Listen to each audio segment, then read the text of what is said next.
La femme découvre soudain avec effroi que le petit ami virtuel de sa collègue n'est autre que son propre mari, avec qui elle est mariée depuis 16 ans. Mais elle n'ose pas l'affronter. Elle crée donc en secret un compte sur un site de rencontre, se faisant passer pour une belle femme froide et mystérieuse afin de l'attirer. Mais ce n'est pas dans le but de se venger. Or, dès le premier regard, il est profondément fasciné par ces photos mystérieuses. Ils discutent toute la nuit ce soir-là. Il pense qu'elle est la femme la plus attentionnée au monde, et finit même par se plaindre que sa femme ressemble à une machine à laver, à un robot aspirateur ou à d'autres appareils ménagers. Bref, qu'elle n'est pas du tout une femme. Apprenant le véritable avis de son mari sur elle, Anna est profondément triste de ses 16 années de dévouement. Chaque jour, elle s'efforce de faire toutes les tâches ménagères, s'occupe de lui et des enfants. Elle-même se présente chaque jour sans maquillage, et n'ose même pas s'acheter une robe. Son mari la trouve pourtant ennuyeuse, et n'attend même pas 2 secondes de plus pour la déposer au travail. Mais pour ne pas révéler sa supercherie, elle ne peut qu'approuver hypocritement ses propos. Ensuite, l'homme propose de se rencontrer. Mais elle choisit alors de se déconnecter, ne pas obtenir de réponse de sa déesse. Le fait insomnier toute la nuit. Le lendemain, Anna décide de ne plus dorloter son mari. Elle annonce que désormais, chacun qui veut des céréales au petit déjeuner se les servira lui-même, et lavera sa propre vaisselle après avoir mangé. Les jouets des enfants devront être rangés par eux-mêmes après usage. À ces mots,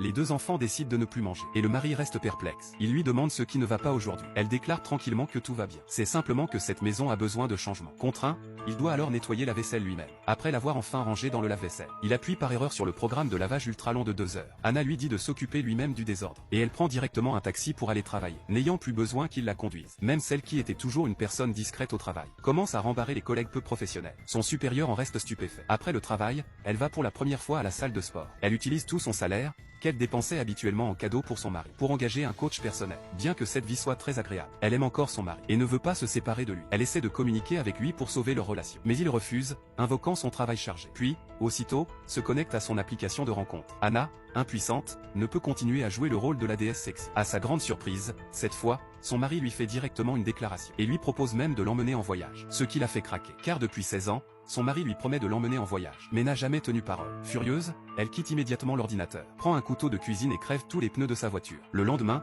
le mari fait comme si de rien n'était. Anna tente de lui demander s'il n'a vraiment rien à lui avouer. Il pense qu'elle cherche la dispute sans raison. Alors, elle lui assène une gifle directe. Le mari est alors complètement abasourdi, et n'ose plus ouvrir la bouche. Elle emmène directement les enfants chez sa mère à la campagne. Elle veut que les enfants profitent du beau paysage avec elle. Mais les 2 enfants ont l'habitude de l'ignorer. Anna jette directement leurs 2 téléphones par la fenêtre. Le fils entre aussitôt dans une colère noire, disant que papa va te tuer. La fille dit que papa t'a épousé. C'est vraiment triste.